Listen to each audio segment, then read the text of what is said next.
Gentlemen, please welcome Dean David Elwood.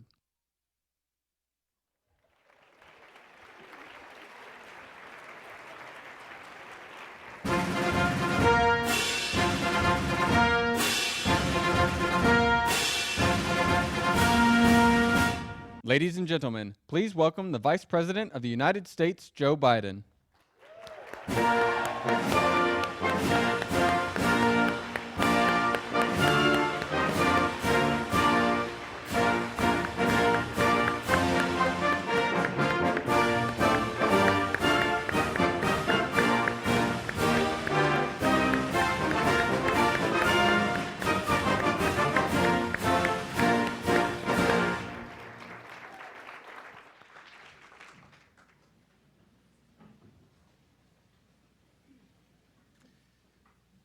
Good evening, everyone. My name is David Elwood, and I'm the Dean here at the Harvard Kennedy School. It's my very great honor to welcome the Vice President of the United States, Joe Biden. Welcome, sir.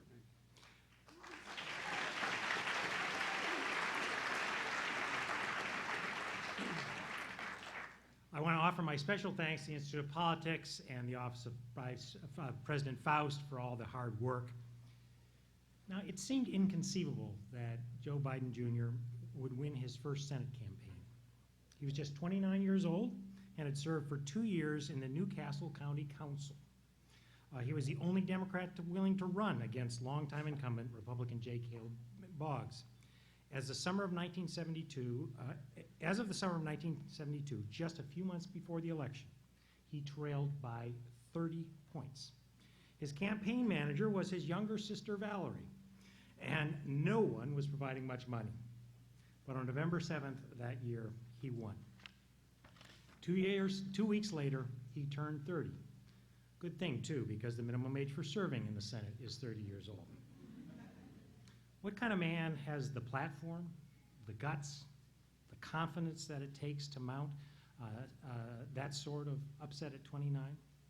He campaigned house to house, block to block. He talked about getting out of Vietnam, civil rights, the environment, more equitable taxation, health care. By the way, do any of those themes sound familiar to you? People obviously saw someone they thought they could trust, someone who understood, and not much has changed since that time. Many of you know that roughly 3 weeks after he turned 30 and before he entered the Senate, Joe's wife and family were involved in a terrible automobile accident while Christmas shopping. He lost his wife and one-year-old daughter. His 2 sons were badly injured. Now, the pain and loss of that might have broken Mr. Biden, yet we all know he became one of the most influential and powerful vice presidents in the history of this republic. Eventually, he also found love again and has been married to his wife, Jill, longtime educator for over 35 years. But those who knew him best were not surprised. Biden has exercised leadership in the face of adversity from a very young age. Now, we're very fortunate here at Harvard to have Valerie Biden Owens, an IOP fellow. She's right over here on your left.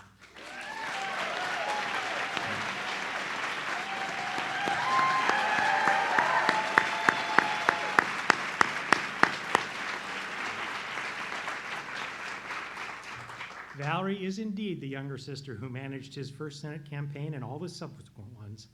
She's become one of the nation's leading political strategists, working with many candidates. But she remembers this man as a kid. She describes someone who was a terrible stutterer, and he was small and scrappy, yet he always ended up being the leader of the pack because he made people believe in themselves. And what he hated most was bullies. That too came from his family. He once complained to his mother that kids were making fun of him because a girl who had a crush on him was sitting close to him on the bus. His mother said, "If a girl is sitting next to you, you be kind. Go after your enemies." And as Valerie put it, he could be a fierce Irish warrior. Those early values show throughout his career. As a member and ultimately chairman of the Judiciary Committee, he was a visible and sometimes controversial figure in the confirmation hearings of Robert Bork and Clarence Thomas. He championed major crime, gun, and justice legislation, including the Violence Against Women Act, the assault weapons ban. He was equally energetic in foreign policy. As a longtime member of the Foreign Relations Committee, he quickly became known as a knowledgeable, nuanced, and forceful voice. Biden played a pivotal role in shaping U.S. foreign policy, from Bosnia to Afghanistan, both Iraq wars, to the fight on terrorism, to START treaties and beyond. He was deeply engaged and never shy about taking a stand or openly changing his mind when new information came in. One other element was plain throughout his career: his willingness and ability to work in a bipartisan fashion. With Biden, disagreements were almost never personal, motives rarely questioned. He often worked with Republicans like Dick Lugar or Bob Dole, Jesse Helms, to craft strategy and legislation. In 2009, Mr. Biden became 47th Vice President of the United States. John Adams once said, "The vice presidency is the most insignificant office that ever invented," this is Mr. Adams, "that ever the invention of man contrived or his imagination conceived." And many subsequent holders of the office would disagree. Joe Biden has proved to be indispensable. On domestic and foreign policy, President Obama has turned to Biden for advice and leadership. The Vice President tasked him with implementing the American Recovery and Reinvestment Act, the absolutely huge undertaking designed to aid in this nation's recovery from the terrible economic downturn in 2008. Particularly on issues where difficult partisan divisions threatened to damage the nation, time and again Biden was essential. When the nation faced default and budget crisis, Biden was typically at the center of the efforts to craft an acceptable compromise across the parties. He was also deeply involved in policies guiding the efforts in Iraq and Afghanistan. He helped secure the Senate's approval of the New START arms treaty with Russia and significant funding to maintain our nuclear laboratories. He's represented our country in every region of the world. He's traveled to more than 24 countries. And yet, through it all, Vice President Biden never seems to lose his close connection to his plain-spoken, scrappy, blue-collar roots and his capacity to connect with people across the spectrum. He calls them as he sees them, and once in a while that causes problem, but all of that is part of his appeal. The neighborhood kid who hates bullies. There are plenty who disagree with him, but few dislike him. Perhaps John McCain offered the clearest assessment of Vice President Biden. Joe Biden doesn't have a mean bone in his body. He was unique from the day he was elected before he was 30 years old. He's unique in that he's had some role in every major national security crisis this nation has faced in the last 30 years. I don't know anyone like him in the U.S. Senate. Look at the number of times he's been able to conclude agreements. I would say he's been the most impactful vice president I've known, certainly in modern times. Ladies and gentlemen, join me in welcoming Vice President Joe Biden.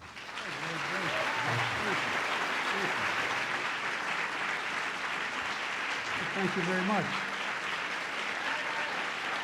Great to be here with you. Thank you. Thank you very much. Well, Dean, you did that introduction exactly like my sister wrote it, it sounds like.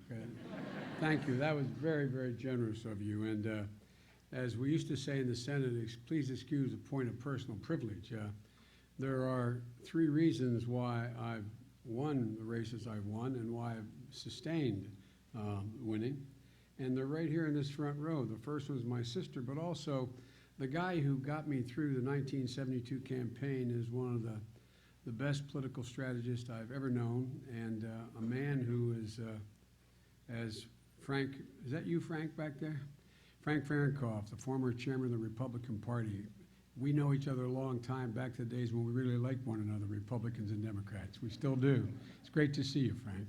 But as Frank can tell you, and anyone else can tell you, that the one thing when you hire a political consultant that you most are concerned about, and I mean this sincerely, is will they reflect your values? This guy that I'm about to introduce to you has more integrity in his little finger than most people have in their whole body, but there's a reason I overcame that deficit. John Martilla, a native Bostonian here. And the guy sitting next to him, who was fought in Vietnam and came back to fight against the war in Vietnam, and has become my friend. And if you ever have that old joke, if you have to be in a foxhole, this is the guy you want with it, Professor Tommy Ballard. Tommy, it's great to see you. I didn't expect to see you.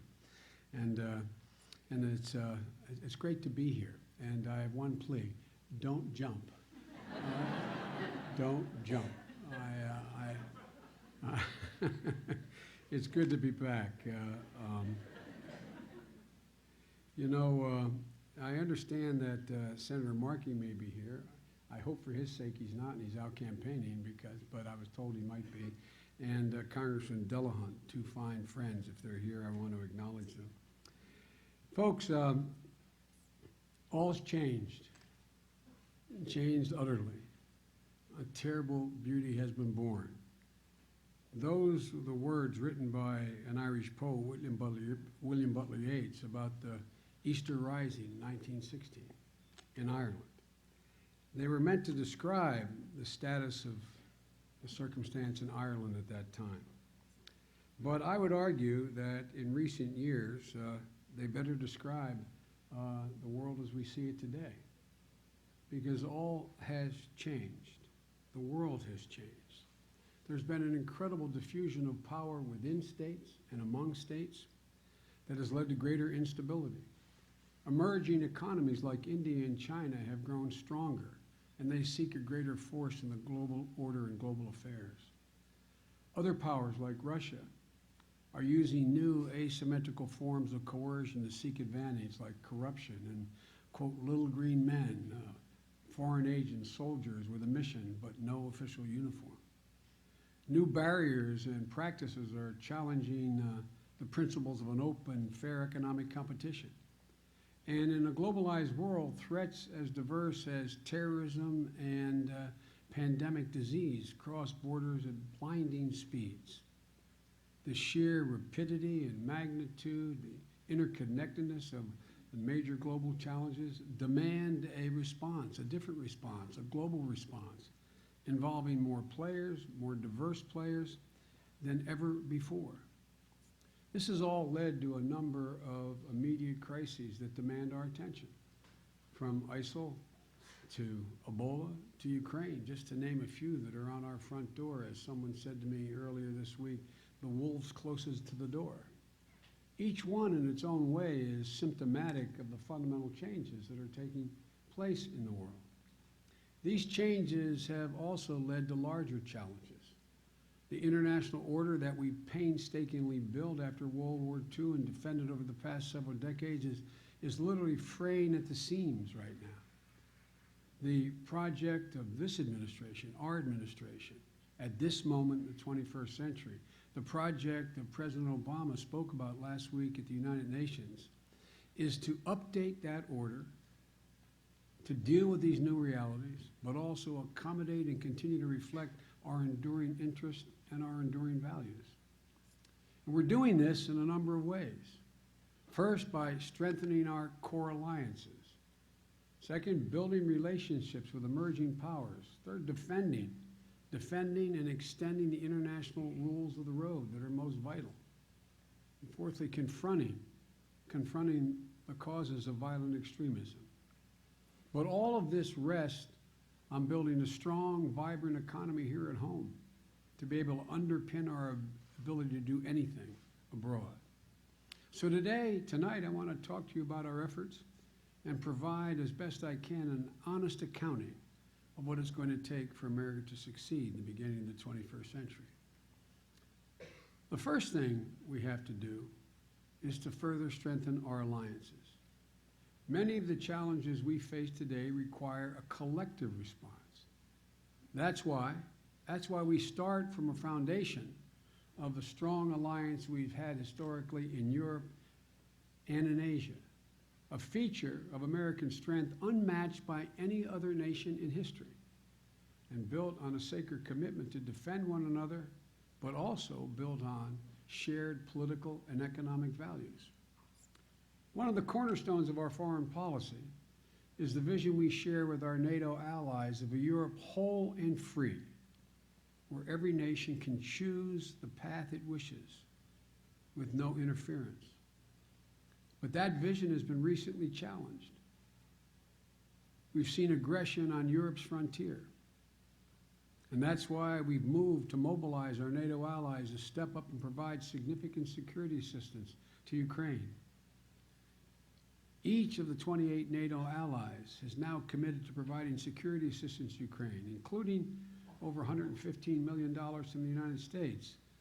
And as we respond to the crisis in Ukraine, we are determined that NATO itself emerge stronger from the crisis thrust on us by Russia. With our allies, we are increasing deployments on land, sea, and in the skies over Central and Eastern Europe. At the most recent NATO summit in Wales, the alliance agreed to create a rapid response force to make sure that NATO is ready and can respond to any contingency. And we're increasing exercises and capacity building with non-NATO nations, countries in Europe, in Europe's eastern frontier, to ensure that they too can exercise their right to choose their own future, and that NATO's door remains open. But beyond mutual defense, we're working closely with Europe on everything from trade to counterterrorism to climate change. But we have to be honest about this and look it squarely in the eye. The transatlantic relationship does not sustain itself by itself. It cannot be sustained by America alone. It requires investment and sacrifice on both sides of the Atlantic. And that means ensuring that every NATO country meets its commitment to devote 2% of its GDP to defense, establishing once and for all a European energy strategy so that Russia can no longer use its natural resources to hold its neighbors hostage, reaching a final agreement on the so-called Transatlantic Trade and Investment Partnership, the new mechanism to try to strengthen the economic engines to sustain our mutual efforts in Europe and at home. To the east, for 6 decades, America's alliances in Asia have made possible the security and stability that has flowed from, that has allowed the economic miracle. When I met not long ago, and I've met many, many hours with President Xi, I probably had dinner alone with him over 22, 23 hours over a 2 5-day periods. Talking about, I mentioned that America, I made clear that America is a Pacific power, and we will remain a Pacific power. And us in the area is the reason for the existence of the stability in Asia for the past 50 years. That's why it's essential that we modernize our Pacific alliances, updating our posture and expanding our partnerships to meet the new challenges we face. America today has more peacetime military engagements in the Asia-Pacific than ever before. By 2020, 60% of our naval assets and 60% of our air power will be stationed in the Pacific. We're supporting Japan's efforts to interpret its constitution to allow it to play a larger security role.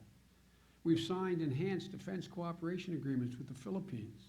We're strengthening our missile defense capabilities in the region to deter and defend against North Korea.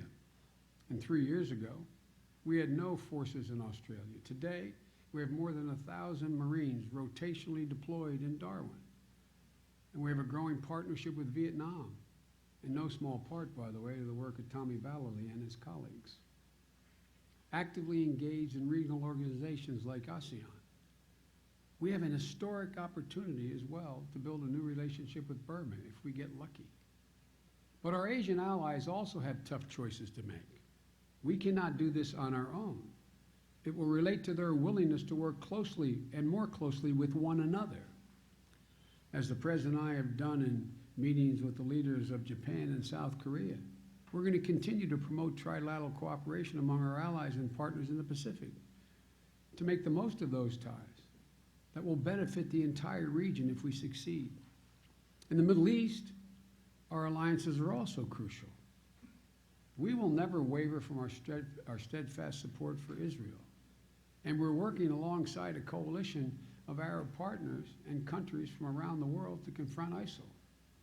So even as we strengthen our traditional alliances, we're building wider coalitions to bolster the world's ability to respond to these emerging crises. Take Ebola, a horrific disease that is now a genuine global health emergency.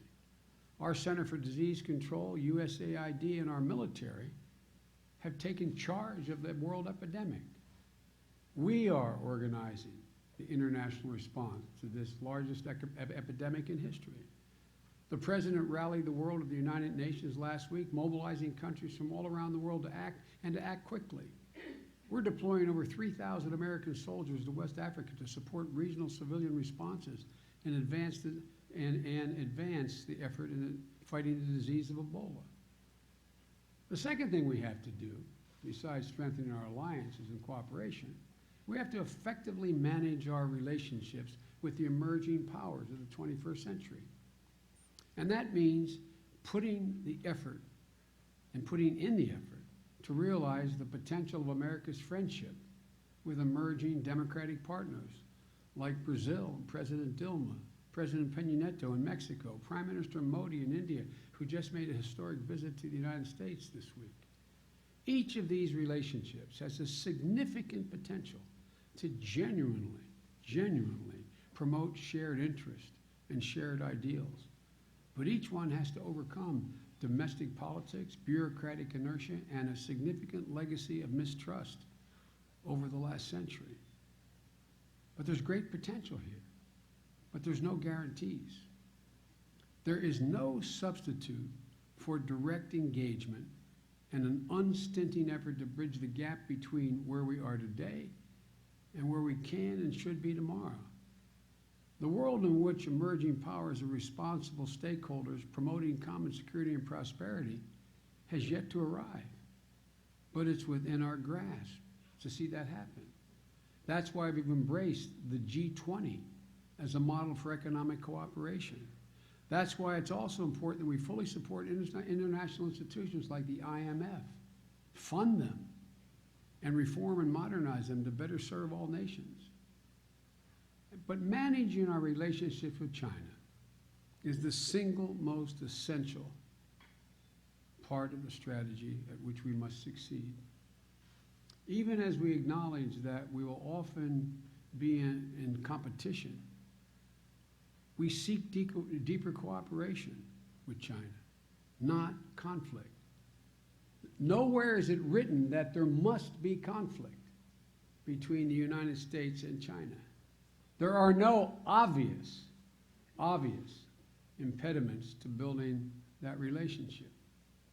And we're committed to building up that partnership where we can, but to push back where we must. The President plans to visit China this fall as part of his second trip to Asia this year. This is the kind of engagement that is necessary for us to come together and do consequential things. At Sunnylands, when he met with President Xi last, they reached an historic agreement on the super pollutant known as HFCs, hydrofluorocarbons.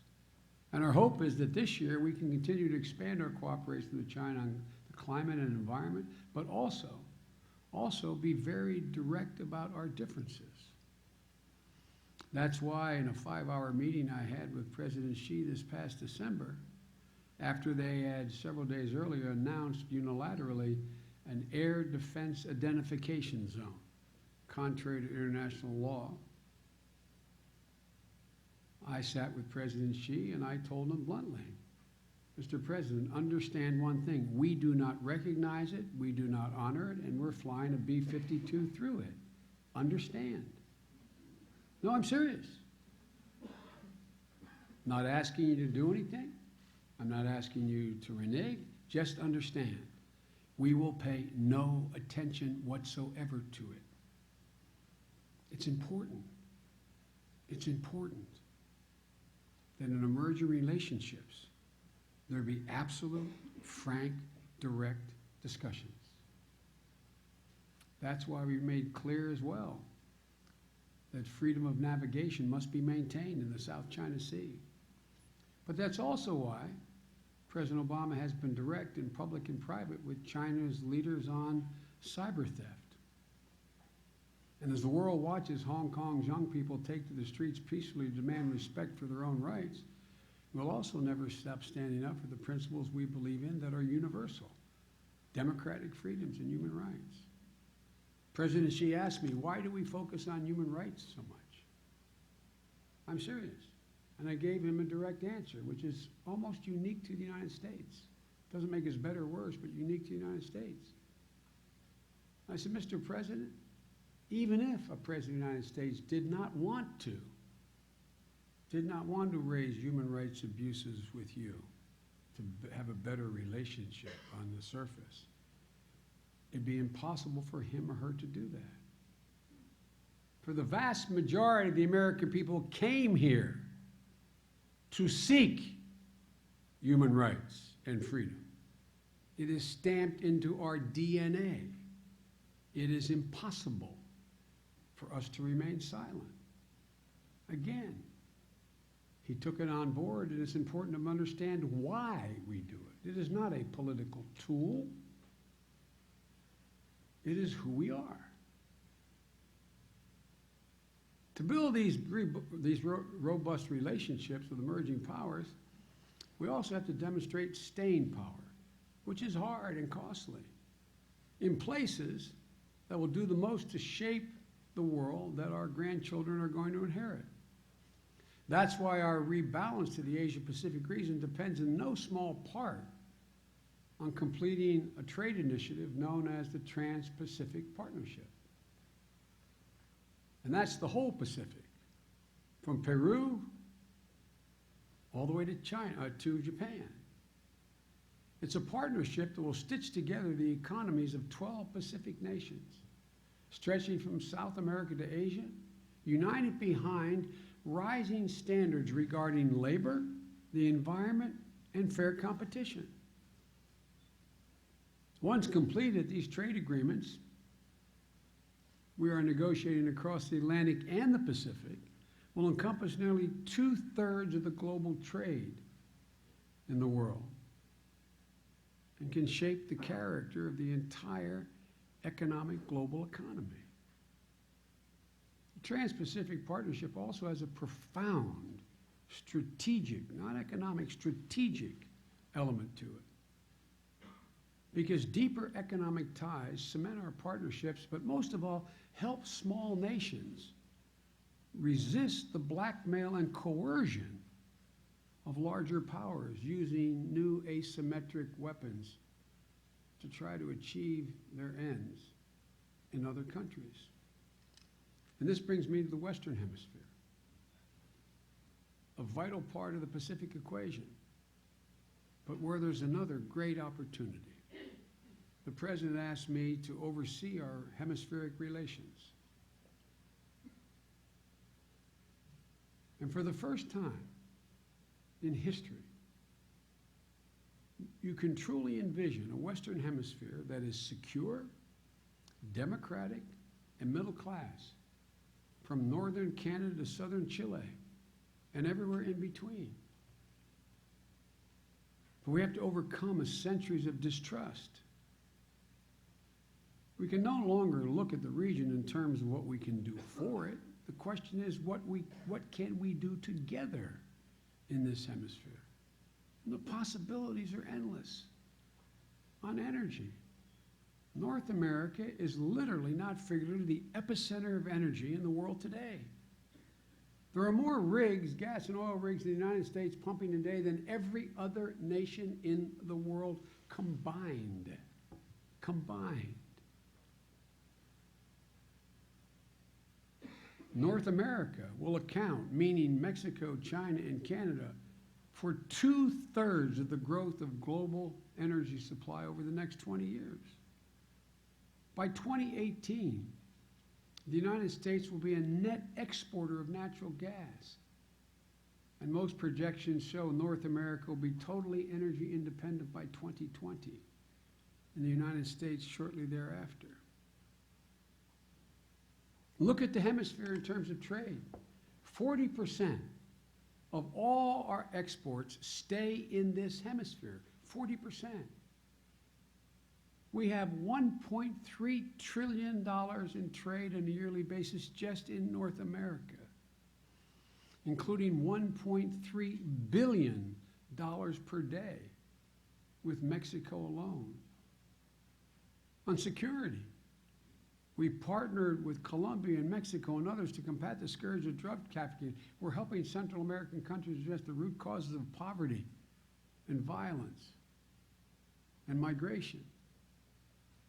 But to realize the potential of our partnerships in the region, we have to be present. We have to build that trust.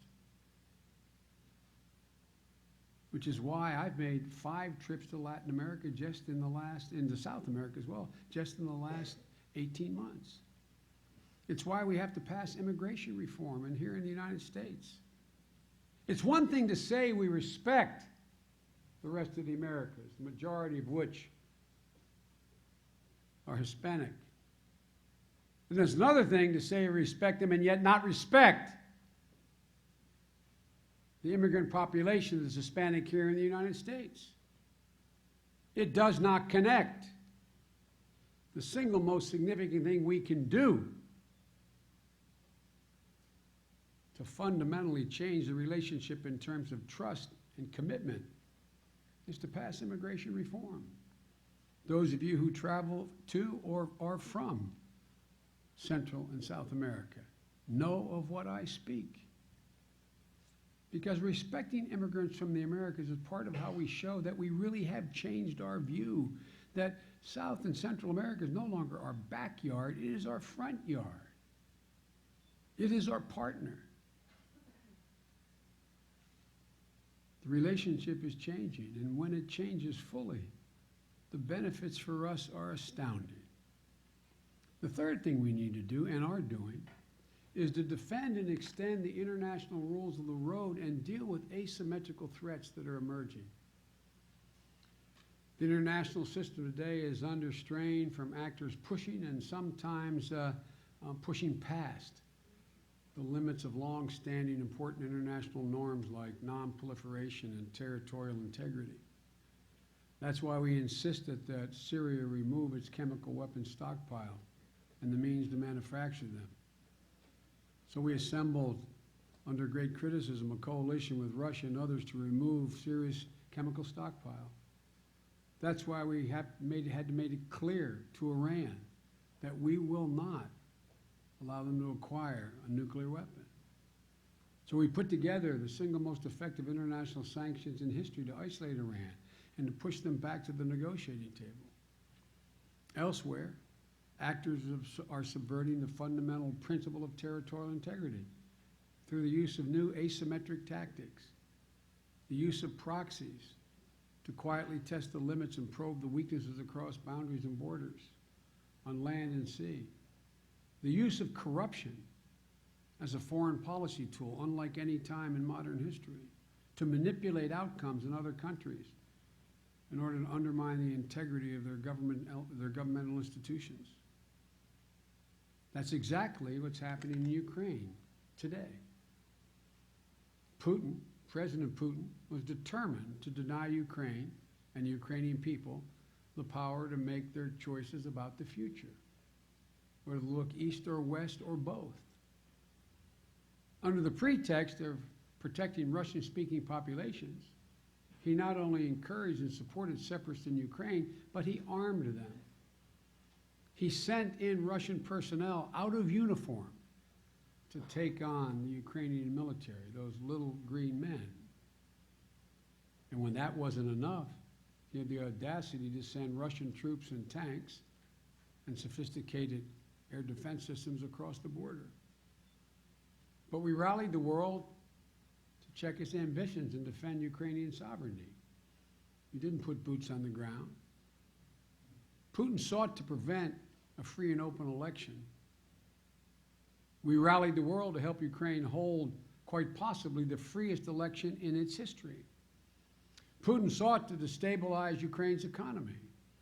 We provided $1 billion directly from the United States and worked with the IMF on a $27 billion international rescue package to keep them from going under. Putin sought to keep Ukraine weak through corruption. We're helping those leaders fight back corruption, which, by the way, is an issue that that demands our leadership around the world, by helping them write new laws, set up a new judiciary, and much more. Putin sought to hollow out Ukraine's military over the last 10 years, and he was very successful. But we rallied NATO and NATO countries to begin to build that military capability back up. Putin sought to keep secret Russian support for separatists who shot down a civilian airliner. We exposed it to the world and in turn rallied the world. And remember, this all began because Putin sought to block Ukrainians' accession agreement with the European Union. Well, guess what? That agreement was signed and ratified several weeks ago. Throughout, we've given Putin a simple choice. Respect Ukraine's sovereignty or face increasing consequences. That has allowed us to rally the world's major developed countries to impose real cost on Russia. It is true, they did not want to do that. But again, it was America's leadership and the President of the United States insisting, oftentimes almost having to embarrass Europe to stand up and take economic hits to impose cost. And the results have been massive capital flight from Russia, a virtual freeze on foreign direct investment, a ruble at an all-time low against the dollar, and Russian economy teetering on the brink of recession. We don't want Russia to collapse. We want Russia to succeed. But Putin has to make a choice. These asymmetrical advances on another country cannot be tolerated. The international system will collapse if they are. And to state the obvious, it's not over yet. There are no guarantees of success, but unlike the Ukrainian people have stood up, and we are helping them, leading and acting strategically. The fourth element of our strategy is countering violent extremism. As you know, we've engaged in a relentless campaign against terrorists in Afghanistan, in the so-called Fatah, in Pakistan, Somalia, and elsewhere. This campaign against violent extremism predates our administration, and it will outlive our administration.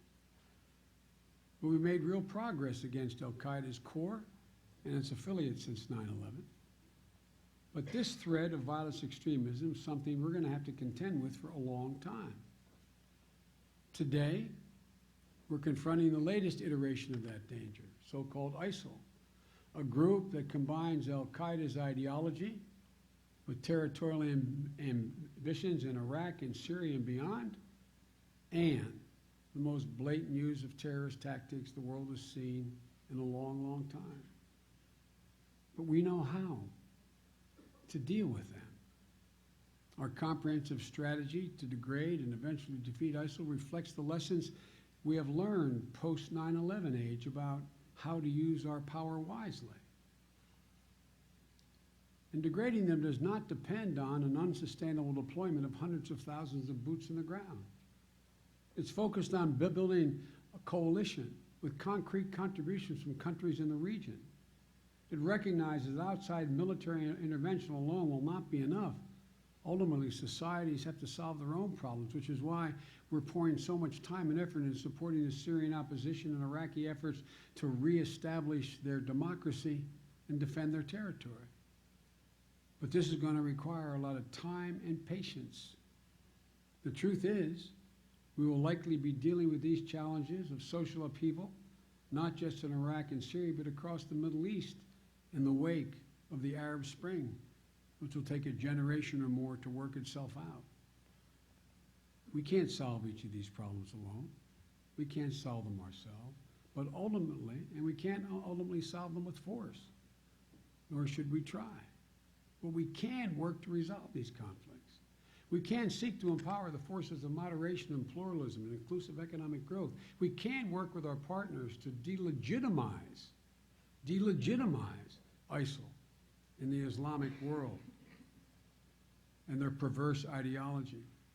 We can cut off the flow of terrorist finance and foreign fighters, as the President chaired the hearing in the United Nations Security Council on that issue just last week. We can build the capacity of our partners from the Arab world to Afghanistan to solve their security problems in their own countries with our help and guidance. The threat posed by violent extremists is real. What I want to say here on the campus of Harvard University, our response must be deadly serious, but we should keep this in perspective. The United States today faces threats that require attention, but we face no existential threat to our way of life or our security. Let me say it again. We face no existential threat, none, to our way of life or our ultimate security. You are twice as likely to be struck by lightning as you are to be affected by a terrorist event in the United States. And while we face an adaptive, resilient enemy, let's never forget that they're no match for an even more resilient and adaptive group of people, the American people, who are so much tougher, smarter, realistic, and gutsy than their political leadership gives them credit for. We didn't crumble after 9/11. We didn't falter after the Boston Marathon. But we're America. Americans will never, ever stand down. We endure. We overcome. We own the finish line.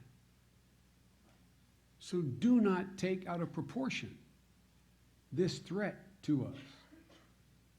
None of you are being taught to dive under your desks in drills dealing with the possibility of a nuclear attack. And I argue with all of my colleagues, including the administration, the American people have already factored in the possibility there will be another Boston Marathon someday. But it will not, cannot, has no possibility of breaking our will, our resolve, and/or our ultimate security. Which brings me to the fifth and final point, the strength of America's economy. Without a strong economic foundation, none of which I have spoken to is possible. None of it. It all rests on America remaining the most vibrant and vital economy in the world. And America is back. America remains the world's leading economy. I got elected when I was 29 years old, it was pointed out. I was referred to in those days as young idealist. And I'm today, if you read about me, among the many things that are often said, good and bad, I'm always referred to as the White House optimist. As if somehow, as my grandpa would say, I fell off the turnip truck yesterday. I'm optimistic because I know the history of the journey of this country. And I have never been more optimistic about America's future than I am today, and that is not hyperbole. We are better positioned than any other nation in the world to remain the leading economy in the world in the 21st century. We have the world's greatest research university. We have the greatest energy resources in the world. We have the most flexible venture capitalist system, the most productive workers in the world. That's an objective assertion. We have a legal system that adjudicates claims fairly, protects intellectual property. Don't take my word for it. A.T. Kearney has been doing a survey for over the last, I believe, 30-some years. They survey the 500 largest industrial outfits in the world. They ask the same question. Where's the best place in the world to invest? This year, America not only remains the best place in the world to invest by a margin larger than any time in the record of the survey.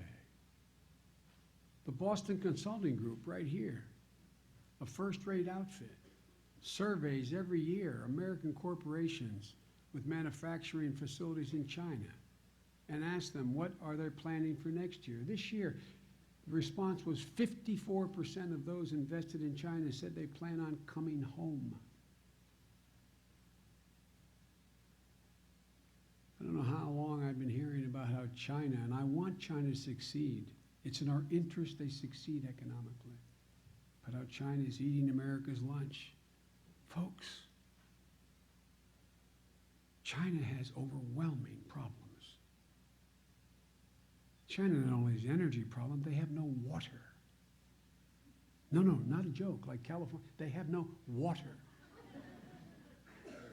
It is a gigantic and multi-trillion-dollar problem for them. We should help them solve the problem.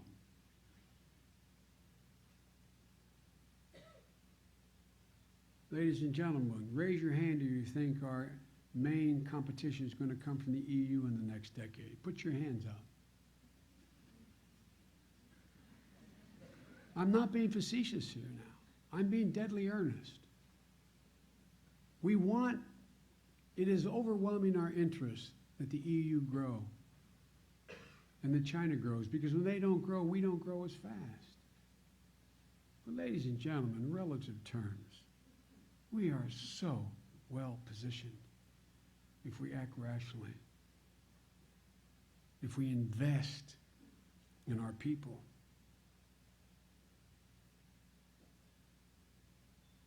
Recent study points out that American workers are 3 times as productive as workers in China.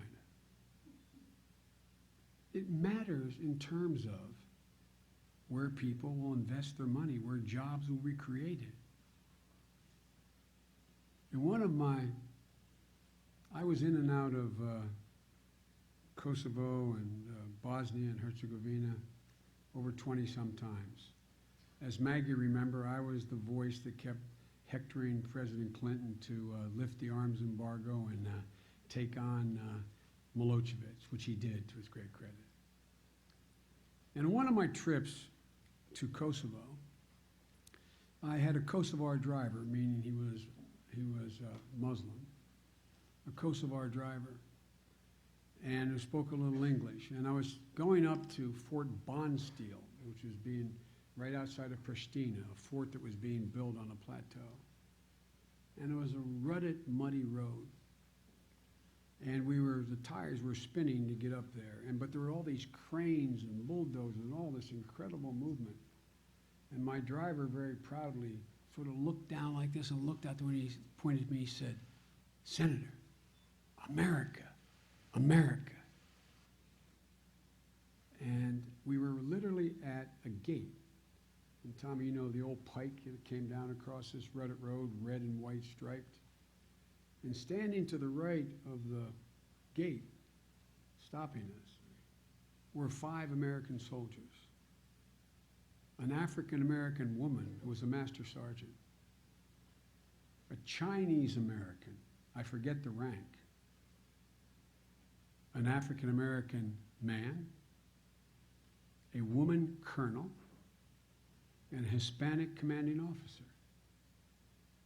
And I tapped him on the shoulder and said, "No, no." And I meant it sincerely. I said, "There's America. There's America." And so you figure out how to live together like we do, you will never, never, never make it. America's strength ultimately lies in its people. There's nothing special about being American. None of you can define for me what an American is. Can't define it based on religion, ethnicity, race, culture. The uniqueness of America is that we are a group of people who have agreed on, whether we say it, whether we're well educated or not, whether we say it in terms of basic agreements, but we really do believe, without saying it, we the people, all men are created equal, endowed by their Creator. Sounds corny, but that's who we are. That's the essential strength and vibrancy of this country. And that's why it's our obligation to lead. It's costly. It takes sacrifice. And sometimes it's dangerous. But we must lead. But lead in a more rational way, as I hope I've outlined for you. Because we can deal with the present crises. And it is within our power. It's within our power to make a better world. You're a lucky group of students. I'm not being solicitous. You're lucky because you are about to take control at a time when one of those rare inflection points in the history of the world, in this country. Remember from your physics class in high school, if you didn't have to take it in college? I remember my physics professor saying, an inflection point is when you're riding down the highway at 60 miles an hour, your hand's on the steering wheel, and you turn it abruptly 2, 5, 10 degrees one way or the other, and you can never get back on the path you were on. We are at an inflection point. The world is changing whether we like it or not. But we have our hands on the wheel the only time you get a chance to bend history a little bit. These moments of great change. If we're wise, if we have courage and resolve, and with a little bit of luck, we can all make the world a better place. For real. God bless you all. May God protect our troops. Thank you.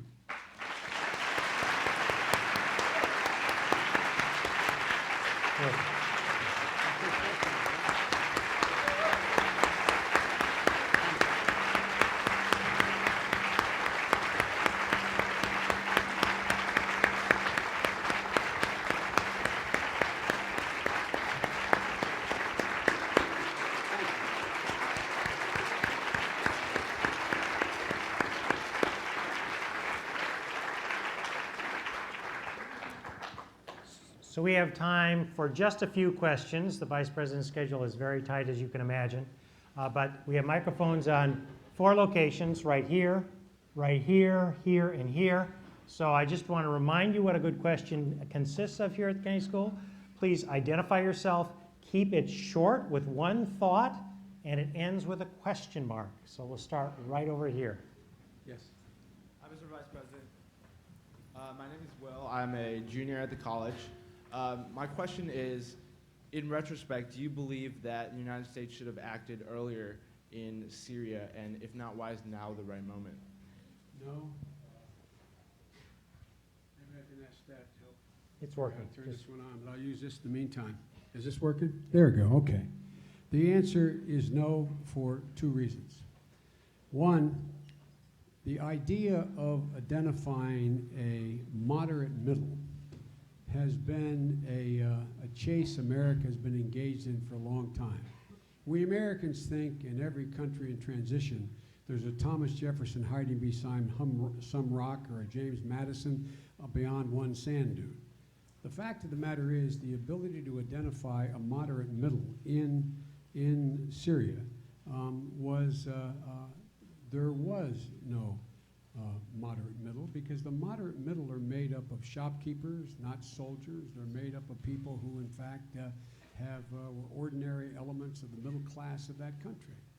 And what happened was, and their history will record this, because I'm finding that former administration officials, as soon as they leave, write books, which I think is inappropriate. But at any rate, no, I'm serious. I do think it's inappropriate. At least, give the guy a chance to get out of office. What my constant cry was that our biggest problem is our allies. Our allies in the region were our largest problem in Syria. The Turks were great friends, and I have a great relationship with Erdogan, which I've just spent a lot of time with. The Saudis, the Emiratis, etc. What were they doing? They were so determined to take down Assad and essentially have a proxy Sunni-Shia war. What did they do? They poured hundreds of millions of dollars and thousands of tons of weapons into anyone who would fight against Assad, except that the people who were being supplied were al-Nusra and al-Qaeda and the extremist elements of jihadis coming from other parts of the world. Now you think I'm exaggerating? Take a look. Where did all of this go? So now what's happening? All of a sudden, everybody's awakened because this outfit called ISIL, which was al-Qaeda in Iraq, which when they were essentially thrown out of Iraq, found open space and territory in eastern Syria, worked with al-Nusra, who we declared a terrorist group early on, and we could not convince our colleagues to stop supplying them. So what happened? Now all of a sudden, I don't want to be too facetious, but they have seen the Lord. Now we have, the president's been able to put together a coalition of our Sunni neighbors, because America can't once again go in to a Muslim nation and be the aggressor. It has to be led by Sunnis to go and attack a Sunni organization. And so what do we have for the first time? Now Saudi Arabia has stopped the funding going in. Saudi Arabia is allowing training on its soil of American forces under Title X open training. The Qataris have cut off their support for the most extreme elements of the terrorist organizations. And the Turks, President Erdogan told me, he's an old friend, said, you were right, we let too many people through. Now they're trying to seal their border.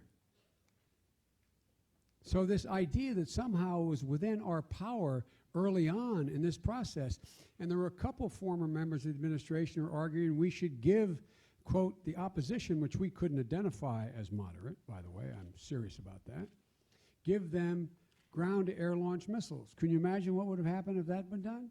Does anybody doubt they would have been in the hands of al-Nusra or al-Qaeda or Khorasan Group or ISIL? There's a difference between, it's good to be both tough and smart. They're a pair that's required. So now what's happened is everyone in the region has awakened. And now under U.S. leadership, the coalition has been put together, and they're moving. You notice what Turkey did today. What Erdogan told me last Thursday he would do. Asked me not to say anything until it was voted on. They voted in the Turkish parliament to allow Turkish ground forces in to take on ISIL. Turkish airspace be able to be used by NATO and by other allies. Turkish airspace be able to accommodate our drones. So this idea that there was an option there is fiction. It did not exist. We could have poured, if we could find every moderate we could find, and by the way, now it's public, we have been training moderate forces. But we've been very select in making sure who they were and vetting them. And now the number is classified, but there are more than several thousand in country now, and there will be more. But it's absolute fiction to suggest that early on, if we had just acted more quickly. It took Saudi Arabia to figure out ISIL's objective wasn't Ramadi, it was Mecca and Medina. It took a while for the Iranians to realize the existential threat to Iran was a radical Sunni extremist terrorist group. It took a while for Turkey, a Sunni nation, to figure out that ISIL was a direct, immediate threat to their well-being. It took a little while for Russia to figure out that all those Chechens that are making their way to eastern Syria, going back to Chechnya, is not a good thing. So now we have a coalition. But it's still going to be a hell of a long fight. A hell of a long fight. But it cannot be, even if we wanted to, it cannot be our fight alone. This cannot be turned into a U.S. ground war against another Arab nation in the Middle East. Hope that answers the question. Next question. I can right? do yes or no. I can do some more. No, I can do some more. Go, whoever you say, Next Dean. one right up here. Thank you. Yes, sir. Thank you, Mr. Vice President. My name is Max Leviskin. I'm a sophomore at the college. You spoke a lot about human rights in your speech, and so I want to ask you a little bit more about that. Sure. So I think essentially your argument was that human rights is really at the core of American foreign policy, and that we're unique in that sense. But currently in our strikes against ISIS, we're working with Saudi Arabia.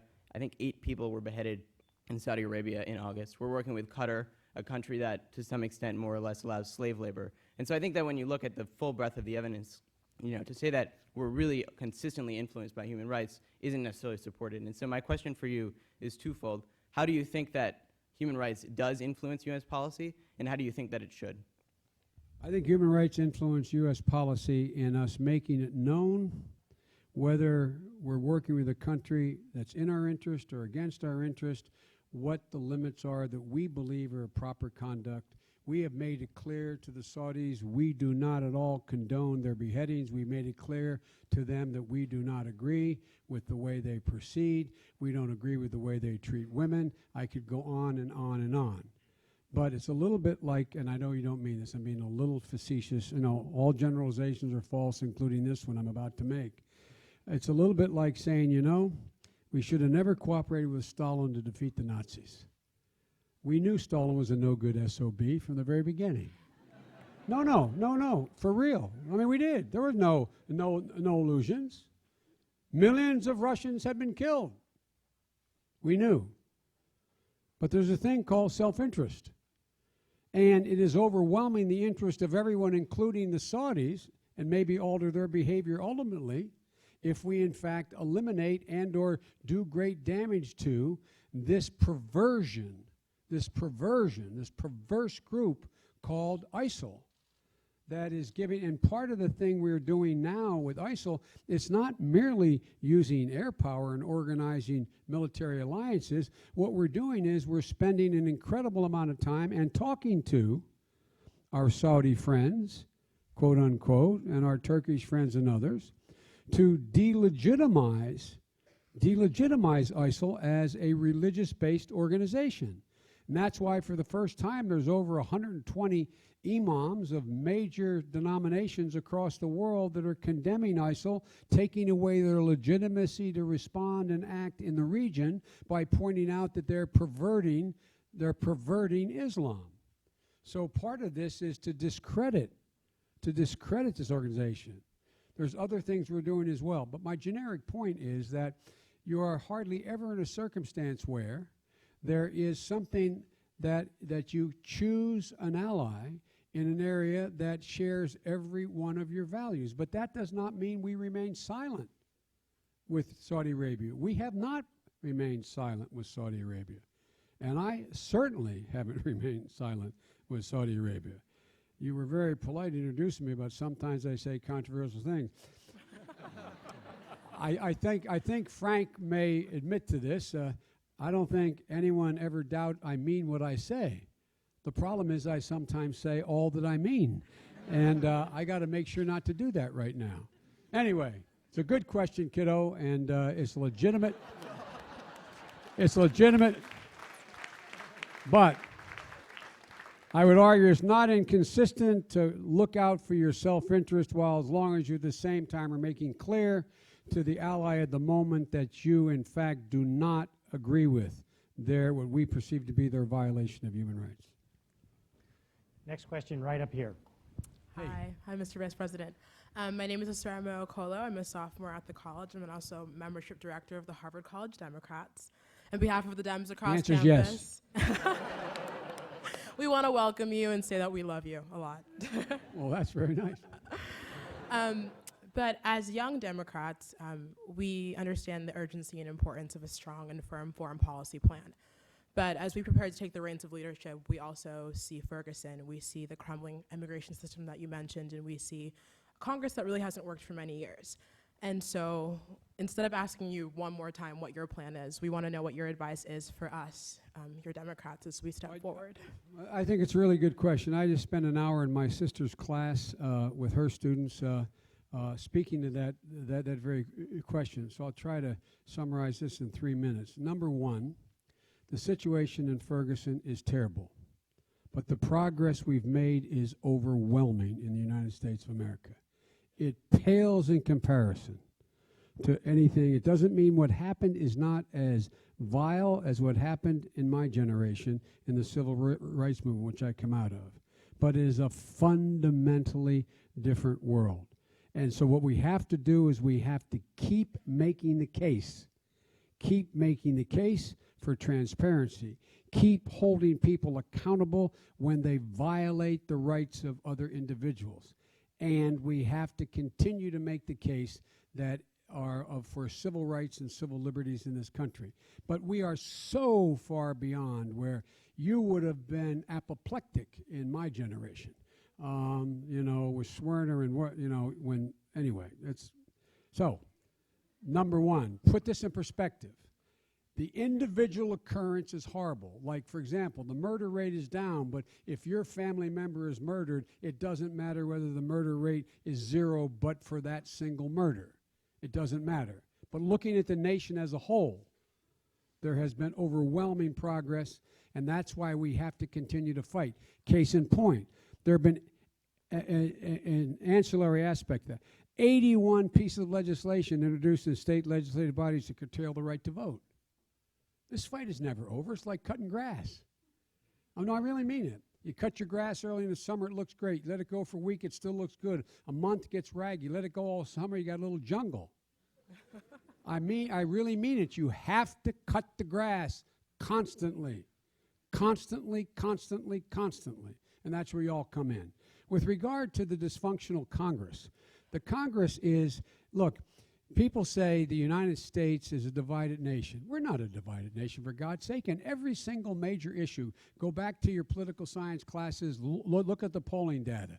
Every issue, from minimum wage to marriage equality to major economic issues on taxes, et cetera. Look at them all, the 9 major issues. The American people have a consensus from 53% to 74% agreeing on every one of those issues.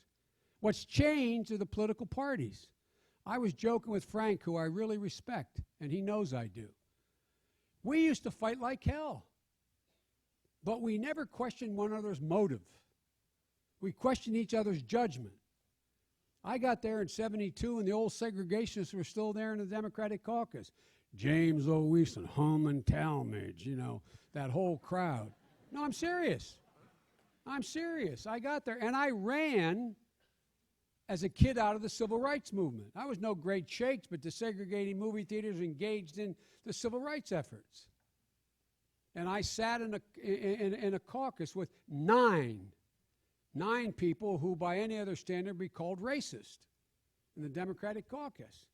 And I watched my friend, he became my dear friend, Teddy Kennedy. I'd watch him get up, and I remember bitter arguments between he and Eastland in the renewal of the Voting Rights Act. Yet they'd leave the floor and have a cup of coffee together. They went after each other's judgment. They didn't go after motive. What's happening today? Frank will tell you. I bet he tells it in his classes.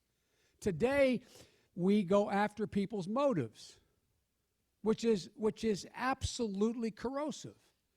Remember I said to you, or I didn't, I said it in Valerie's class, never try to, improve on Tip O'Neill, who said all politics is local.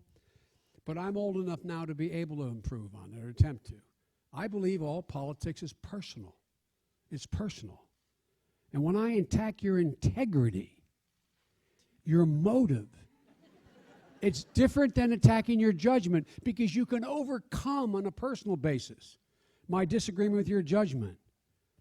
But it pollutes the relationship. It poisons it when I make it personal. And you cannot, in this country, as diverse as we are, govern this country without consensus. And the one way to make sure consensus cannot be arrived at is go after your motive. I learned a very important lesson when I was a 31-year-old kid.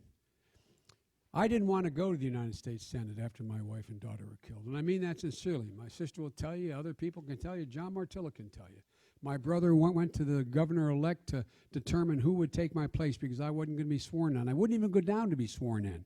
They sent a secretary of the Senate because they were I'd changed my mind up to the hospital where my sons were and swore me in because they were afraid, the Democrats were afraid I wouldn't keep the commitment to come for 6 months.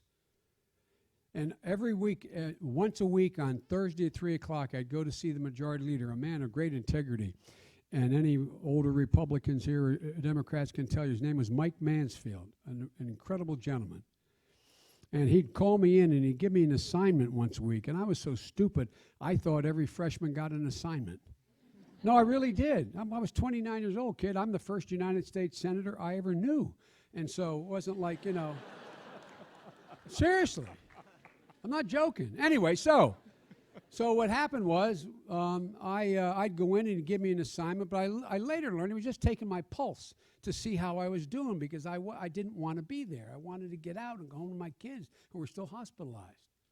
And one day I walked in and I'd walk in and I'd walk through the Senate floor. If you ever watch on C-SPAN, the senators come in those side double doors and walk down the aisle and vote.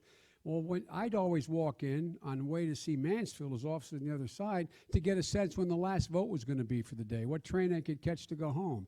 So I'm walking through, Maggie, and I walk in, and Jesse Helms, who got elected the same year I did, was excoriating Bob Dole, a guy named Marlo Cook, a Republican from Kentucky, and Teddy Kennedy for their support of the Americans with Disabilities Act.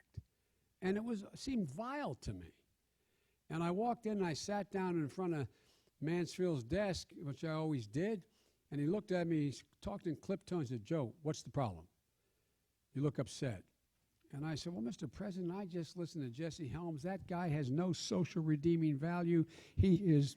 No, I was really angry.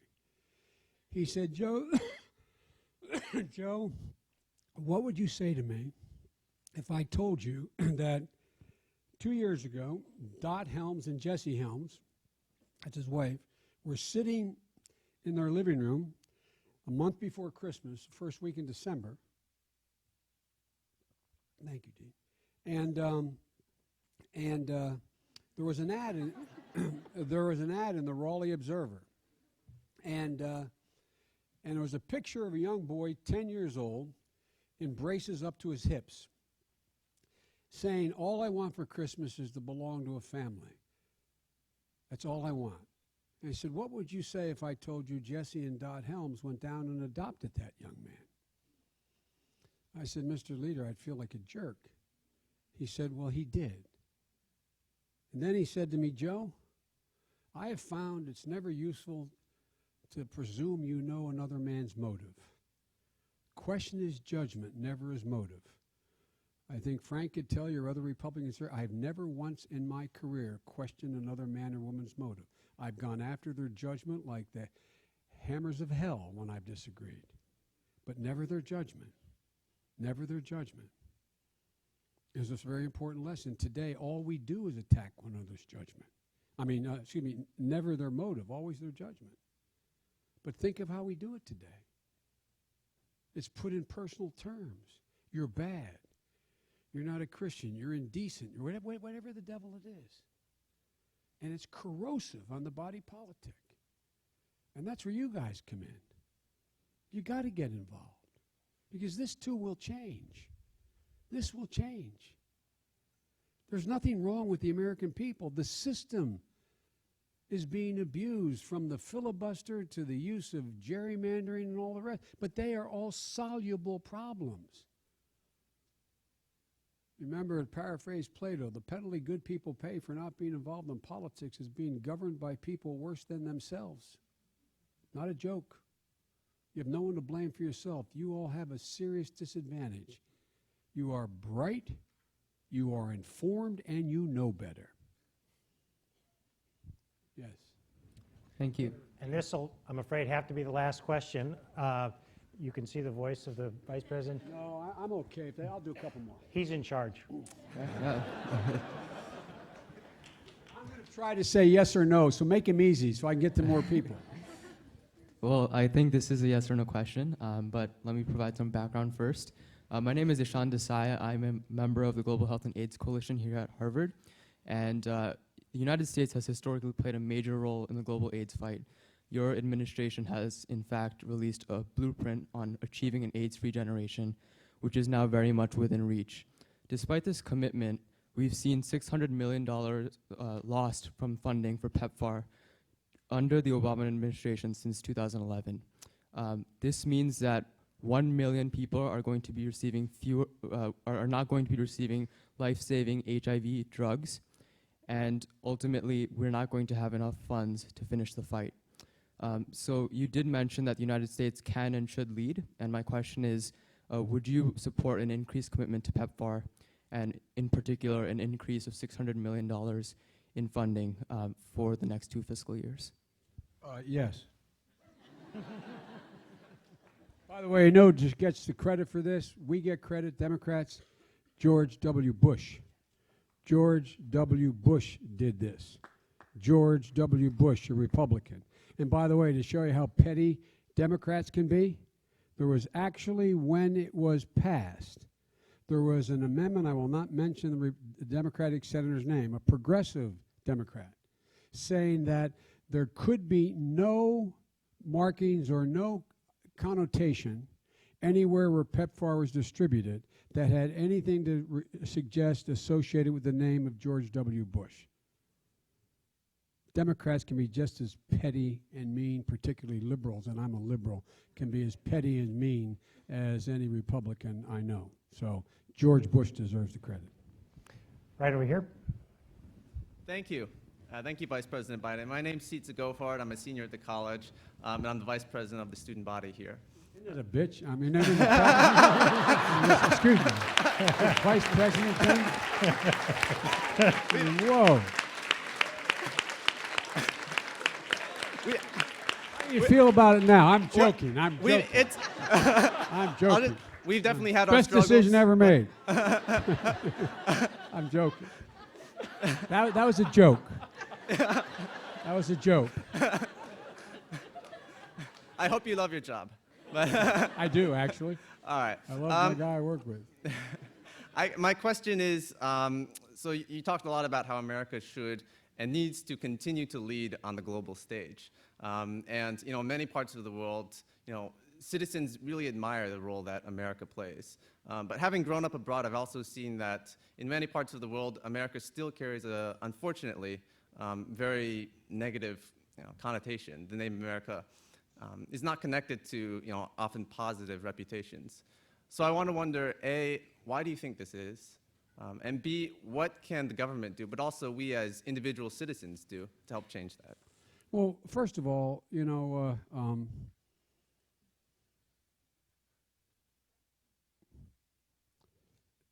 it's important, and I know I said this 8 years ago, and people keep reminding me of the quote, but I still believe it. It's important that America lead not merely by the example of its power, but by the power of its example. So that's why from the time we've come to office, we've tried to do everything to demonstrate that, what our motives are, to try to be as transparent, and do everything from this god-awful fight we still have trying to shut down Guantanamo to the organizations and groups we fund and how we respond. And so there are a lot of historical reasons. There's a lot of historical baggage and mistakes that America has made. And so one of the things you're seeing, though, if you take a look at now, the Pew Foundation worldwide poll, America is once again the most respected nation in the world. It's changing, but it's painfully difficult to change. There's a lot to overcome in certain areas of the world, some justified and some not justified. And that's why when I laid out for you why America should lead, America cannot and should not attempt to lead alone, even if it had the capacity to do it all by itself. It's critically important that in the Middle East, that there be a Arab consensus, not the United States once again imposing the will and the minds of people, especially in an area of the world where there is such immense poverty. The same way in Asia. There's an awful lot to overcome, but it takes time, but it works pretty quickly. And so what is happening is there's still a lot to overcome. But one of the things you can do, the most important thing you can do, and a lot of you will travel around the world, is understand something very clearly. That folks in other parts of the world they're just as smart as you.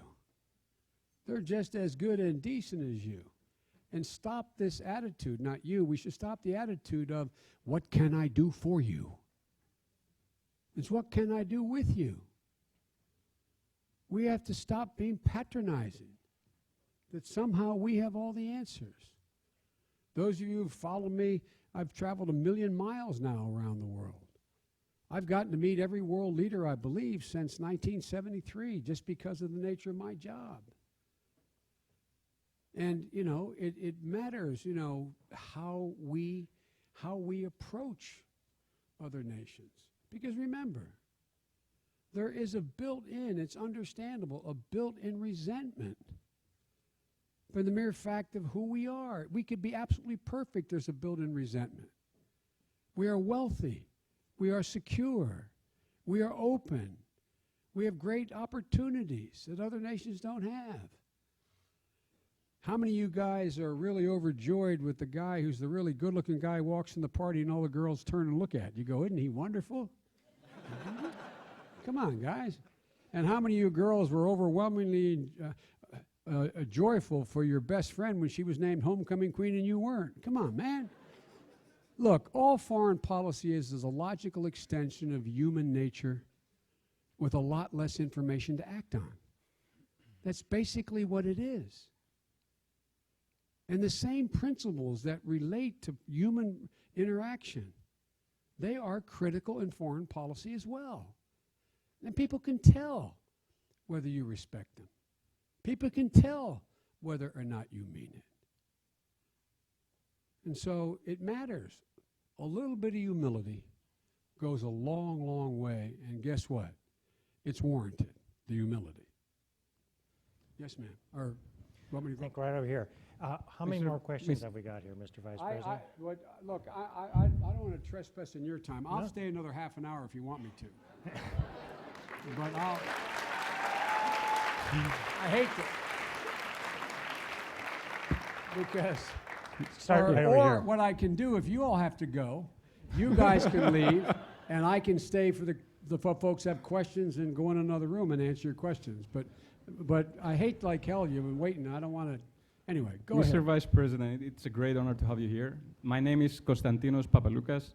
I come from Famagusta, Cyprus, and I'm also a Vice President of the European Club at the Harvard Kennedy School.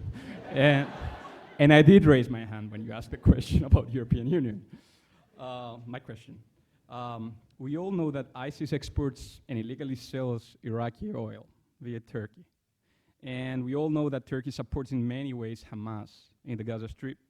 And we all know that Erdogan is as a president now, is on a clear collision course with both Israel and President Sisi's government in Egypt. In a period where Israel, Cyprus, Greece, Egypt are entering this non-zero-sum game in the Eastern Mediterranean energy map, Turkey is sending a corvette to harass an Italian ship or its navy in the Aegean to patrol the Greek islands in the Aegean, and not for holidays. And my question is, how do the United States of America evaluate Turkey's destabilizing role in the wider area of the Eastern Mediterranean and the Middle East? And is this a potential problem for the United States in the future years? Thank you. Yes. Look, as you may or may not know, I've been deeply involved, more than anybody left in the Congress, in the Cyprus issue my entire career. As a matter of fact, I'm facetiously referred to by my friends, all kidding aside, as Joe Bidenopoulos. You know where I come from. No, not a joke. I've been passionately engaged in this ever since the illegal occupation. Maybe the only fill-in. Now, but here's the deal, guys. I said the world is changing. I just came back from Cyprus. I was with Anastasiasis. I also met with Erolu, with Anastasiasis' blessing. 3 things have occurred.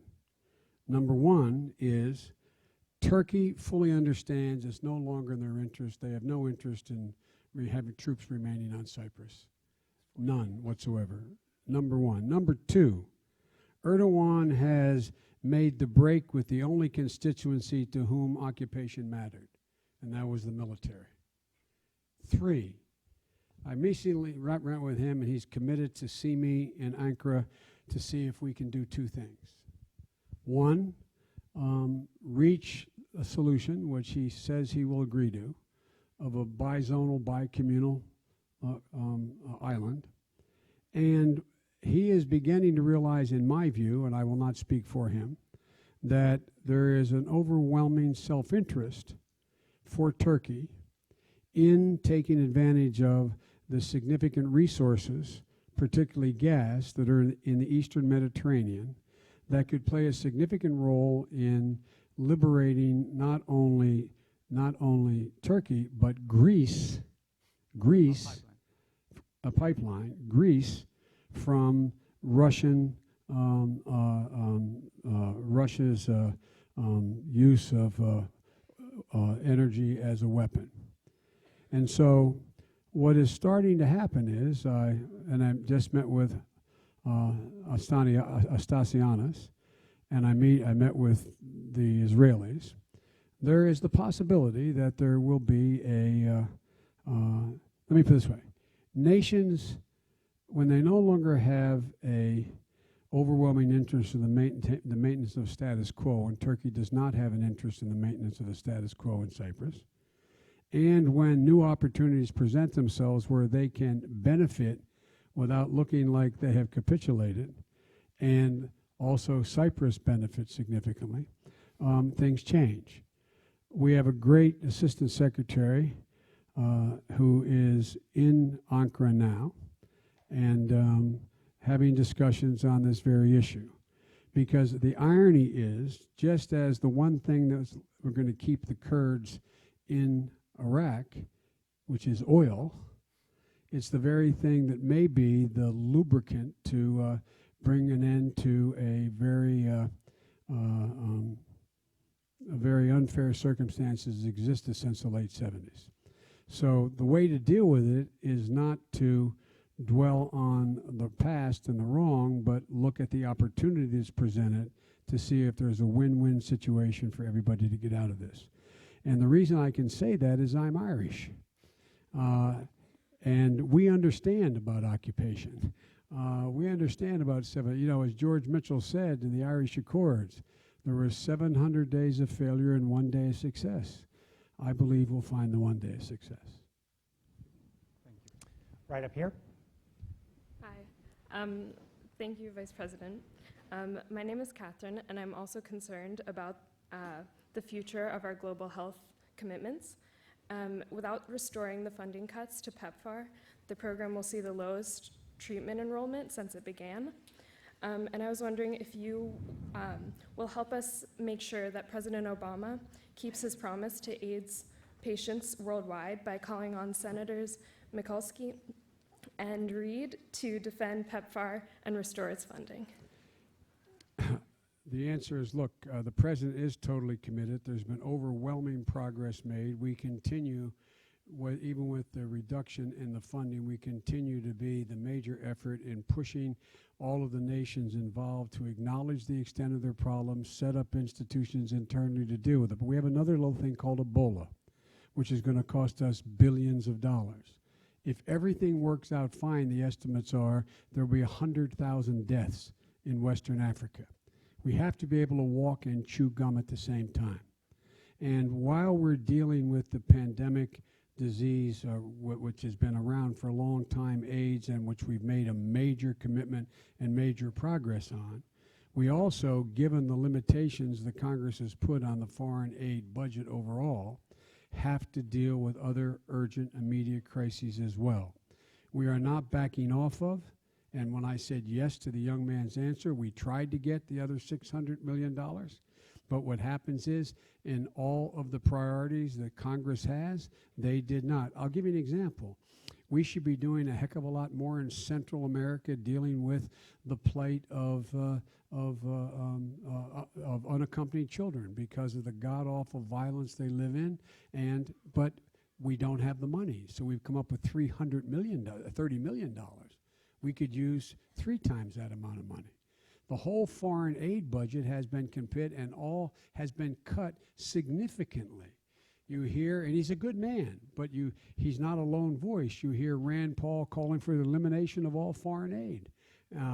So it's, it requires there to be a rational balance so that we, in fact, are able to deal with similar scourges that will attack and take advantage of the same cadre of people in countries without health care systems and systems in place. And right now, Ebola is, if we don't get it under control. So the president's given basically Hobson's choices. You're going to continue to fund AIDS. It's not like we're not funding it. Fund AIDS at the same amount we have been and what we've asked for, and not fund this worldwide effort we're leading on Ebola, or are we going to try to do both? It's a hard call, kiddo. I keep your passion. Don't let us up. Keep insisting on all of it. But I promise you, if we had the resources that Congress would give us, there would be no question of what we would be doing. It'll come back. Mr. Vice President, thank you so much. It's been just a great honor. Your staff made me do it.